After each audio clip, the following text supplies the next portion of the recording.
नमस्कार। दूरदर्शन समाचार के विशेष कार्यक्रम सोशल कनेक्ट मध्य प्रदेश में आपका स्वागत है। मैं हूं मंजू मेहता। सामाजिक जुड़ाव के इस अनोखे कार्यक्रम में हम जानेंगे इस सप्ताह कौन कौन सी खबरों और मुहिमों ने सोशल मीडिया पर लोगों का ध्यान खींचा। इसके साथ ही हम जानेंगे किन खबरों और वीडियो ने डाला समाज पर सकारात्मक प्रभाव। शुरुआत करते हैं हेडलाइन से। सबसे पहले बात राष्ट्रीय प्रौद्योगिकी दिवस के अवसर पर प्रधानमंत्री नरेंद्र मोदी ने देशवासियों को दिए संदेश की। इसके साथ ही जानेंगे धर्मांतरण के भयावह नेक्सस का पर्दाफाश करती द कैरल स्टोरी पर केंद्रीय मंत्री अनुराग सिंह ठाकुर की प्रतिक्रिया। और अंत में देखेंगे मध्य प्रदेश के पेंच राष्ट्रीय उद्यान में मौजूद अनेक दुर्लभ जीवों और प्राकृतिक सौंदर्य का मनमोहक वीडियो। सोशल कनेक्ट के इस अंक में सबसे पहले बात प्रधानमंत्री के संदेश की। राष्ट्रीय प्रौद्योगिकी दिवस के अवसर पर देश भर में कई कार्यक्रम आयोजित किए गए। सोशल मीडिया पर कई बड़ी हस्तियों ने राष्ट्रीय प्रौद्योगिकी दिवस की बधाई और शुभकामनाएं शेयर की। इस अवसर पर प्रधानमंत्री नरेंद्र मोदी ने कई वैज्ञानिक परियोजनाएं राष्ट्र को समर्पित की और कहा कि 11 मई देश के इतिहास में एक गौरवशाली दिन है, क्योंकि इस दिन भारतीय वैज्ञानिकों ने पोखरण परमाणु परीक्षण करके देश को गौरवान्वित किया था। आइए नेशनल टेक्नोलॉजी डे के अवसर पर तकनीक संचालित भारत के प्रयासों के प्रति संकल्पबद्ध बने और एक विकसित भारत का निर्माण करें। देखिए ये वीडियो। भगवान बुद्ध ने दुनिया को दिखाया है, इनर स्ट्रेंथ, अंतर्मन की शक्ति शांति के लिए आवश्यक है। इसी तरह जब आप एक देश के रूप में मजबूत होते हैं तो आप सबके साथ शांतिपूर्ण रह भी सकते हैं। मई 1998 का महीना देश के लिए सिर्फ इसलिए महत्वपूर्ण नहीं है इस महीने में परमाणु परीक्षण हुए, बल्कि वो जिस तरह से किए गए वो महत्वपूर्ण है। इसने पूरे विश्व को दिखाया कि भारत की भूमि महान वैज्ञानिकों की भूमि है और एक मजबूत नेतृत्व के साथ भारत नित नए मुकाम और ऊंचाइयों को हासिल कर सकता है। आधुनिक भारत बनाने के लिए, शक्तिशाली भारत बनाने के लिए, समर्थ भारत बनाने के लिए हर युवा योगदान देने का संकल्प करें। अपने सामर्थ्य को भारत के सामर्थ्य का हिस्सा बनाएं। देखते ही देखते जिस यात्रा को अटल जी ने प्रारंभ किया था उसे आगे बढ़ाने का एक नया आनंद, नया संतोष हम भी प्राप्त कर पाएंगे।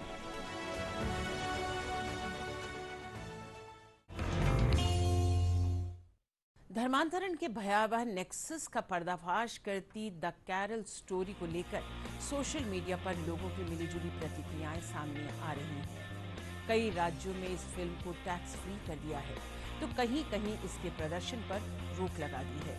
इन विवादों के बीच द कैरल स्टोरी खूब कमाई कर रही है। फिल्म को लेकर मचे घमासान पर केंद्रीय सूचना और प्रसारण मंत्री अनुराग सिंह ठाकुर ने कहा कि the Kerala story film Bharat के विरुद्ध वैश्विक आतंकी संगठन की नापाक साजिशों का पर्दाफाश करती है। कैरल स्टोरी हमें आगाह करती है कि कैसे हम अपनी बहन, बेटियों और बच्चों को आतंकवाद और धर्मांतरण के राक्षस से बचाएं।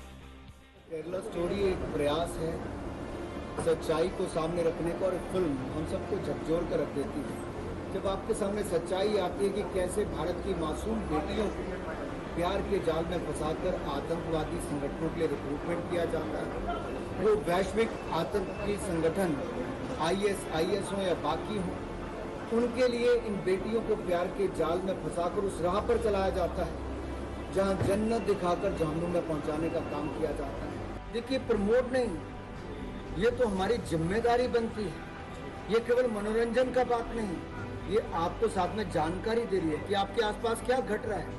और ये बच्चियां जिस तरह से इन बेटियों को बहला फुसलाकर उस एक प्लान्ड तरीके से फंसाया गया, ये इसलिए पाया जी देखना जरूरी है। प्लान्ड तरीका जो है ये बहुत जरूरी है। तो ये मासूमियत हो, मोहब्बत हो, इन सब का दुरुपयोग करके आपको जाल में कोई ना फंसाए, आपकी जान खतरे में ना फंसे, आप आतंकवादी संगठनों का एक खिलौना बनकर ना रह जाएं।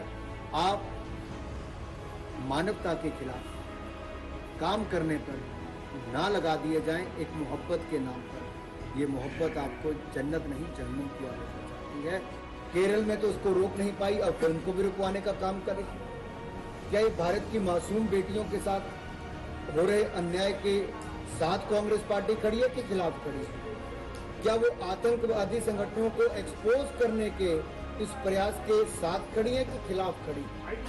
क्या भविष्य में ऐसी रिक्रूटमेंट ड्राइव ना हो, बच्चियों को अपने जाल में ना फंसाया जाए बेटियों को, जब ये तुष्टीकरण की राजनीति कर रहे हैं, वोट बैंक की राजनीति के चलते बेटियों को गलत रास्ते पर जाने पर मजबूर कर रहे हैं। और पश्चिम बंगाल जैसा राज्य तो फिल्म को बैन करके एक इतना बड़ा अन्याय कर रहा है जिसको मैं क्या कहूं।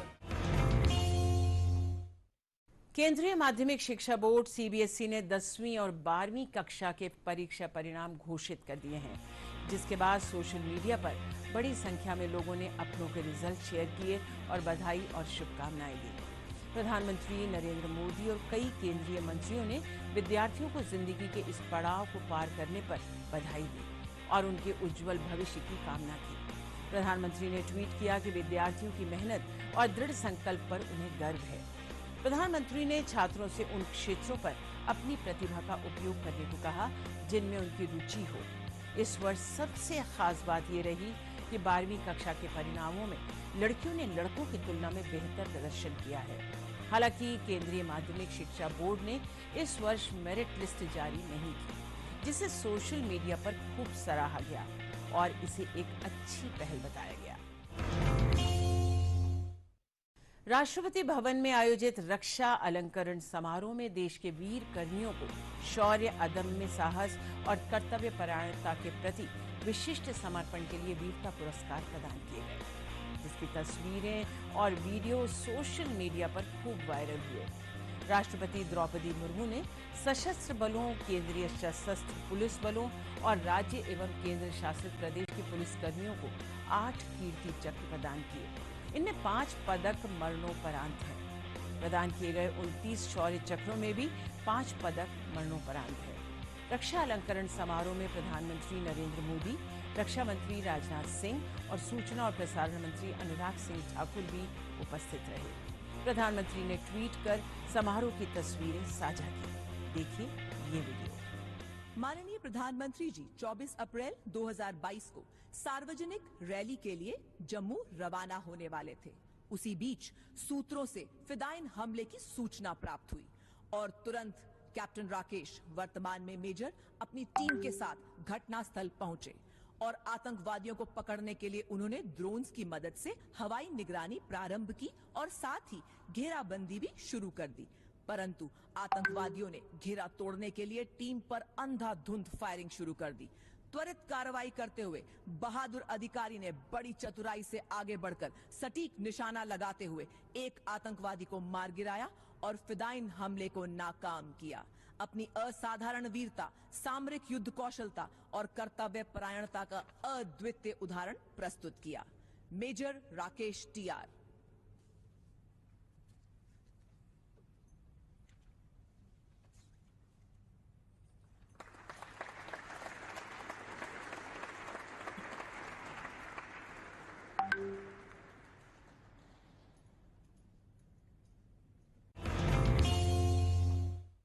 साहस, शौर्य और गौरव के प्रतीक वीर शिरोमणि महाराणा प्रताप की जयंती पर देश भर में कई कार्यक्रम हुए और कृतज्ञ राष्ट्र ने उन्हें श्रद्धांजलि अर्पित की। सोशल मीडिया पर बड़ी संख्या में लोगों ने महाराणा प्रताप को उनकी जयंती पर श्रद्धा सुमन अर्पित किए। प्रधानमंत्री नरेंद्र मोदी ने ट्वीट किया कि साहस, शौर्य और स्वाभिमान के प्रतीक महाराणा प्रताप को उनकी जन्म जयंती पर आदरपूर्ण श्रद्धांजलि। उन्होंने अपना संपूर्ण जीवन मातृभूमि की रक्षा के लिए समर्पित कर दिया, जो देश की हर पीढ़ी के लिए प्रेरणा स्रोत बना रहेगा। केंद्रीय सूचना एवं प्रसारण मंत्री अनुराग सिंह ठाकुर सहित कई बड़ी हस्तियों ने सोशल मीडिया के माध्यम से महाराणा प्रताप को श्रद्धांजलि अर्पित की। हर साल 12 मई को अंतर्राष्ट्रीय नर्स दिवस मनाया जाता है। इस वर्ष भी मरीजों की देखभाल के प्रति नर्सों के अटूट समर्पण को सलाम किया गया।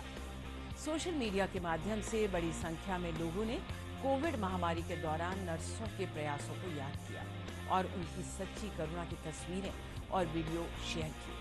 देखिए ये viral video.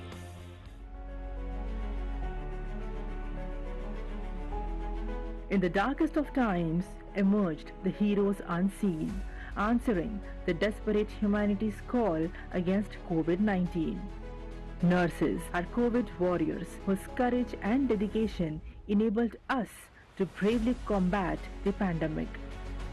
Their selfless service, their undeterred strength, sacrifice, and unwavering loyalty propelled the world's largest vaccination campaign never seen before. Some even sacrificed their lives while serving others, but they stood strong, their spirit unbroken, defending the nation against the dreadful virus. This International Nurses Day, we salute India's nurses for their indomitable spirit to serve humanity. हम सब जानते हैं कि बीमारी में हमारे लिए अपने परिवार की देखभाल करना मानसिक तौर पर कितना मुश्किल होता है, लेकिन हमारे अस्पतालों के नर्सिंग स्टाफ को तो यही काम लगातार कितने ही मरीजों के लिए एक साथ करना होता है। ये सेवा भाव हमारे समाज की बहुत बड़ी ताकत है। देश का दिल कहलाने वाले मध्य प्रदेश में ऐतिहासिक स्मारकों, घने जंगलों और दिलचस्प नज़ारों का आप भी भरपूर आनंद ले सकते हैं। प्रदेश का पेंच राष्ट्रीय उद्यान भारत के प्रमुख राष्ट्रीय उद्यानों में से एक है। यह उद्यान अपने प्राकृतिक सौंदर्य और मनोरम दृश्यों से पर्यटकों को अपनी ओर आकर्षित करता है। आइए इस वीडियो के माध्यम से पेंच राष्ट्रीय उद्यान में मौजूद अनेक दुर्लभ जीवों और प्राकृतिक सौंदर्य के समग्र स्वरूप का नजारा देखते हैं, जिसे सोशल मीडिया पर खूब सराहा जा रहा है।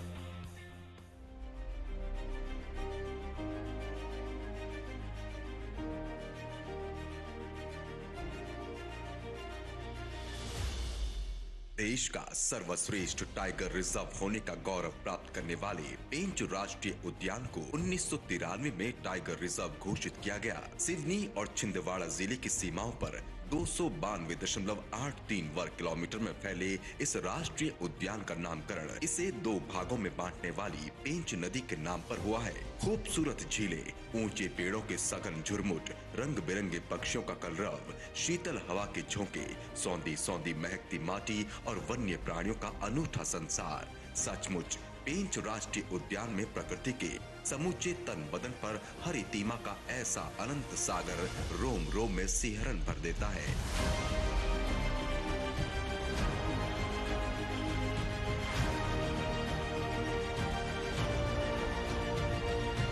दो 210 से अधिक प्रजाति के पक्षी, पलक झपकते ही दिखने और गायब हो जाने वाले चीतल, त्रिकुटी ताने खड़े जंगली भैंस और लगभग 65 बाघों का कुटुंब है पेंच राष्ट्रीय उद्यान। आइए अनेक दुर्लभ जीवों एवं प्राकृतिक सौंदर्य के समग्र स्वरूप पेंच नेशनल पार्क का भ्रमण करें। सोशल कनेक्ट में अब आपको दिखाते हैं एशिया का पहला ग्रीन विलेज। भारत के नागालैंड राज्य में स्थित है एशिया का पहला ग्रीन विलेज, जिसका नाम है खोनुमा। आइए देखते हैं इस ग्रीन विलेज की खासियतें।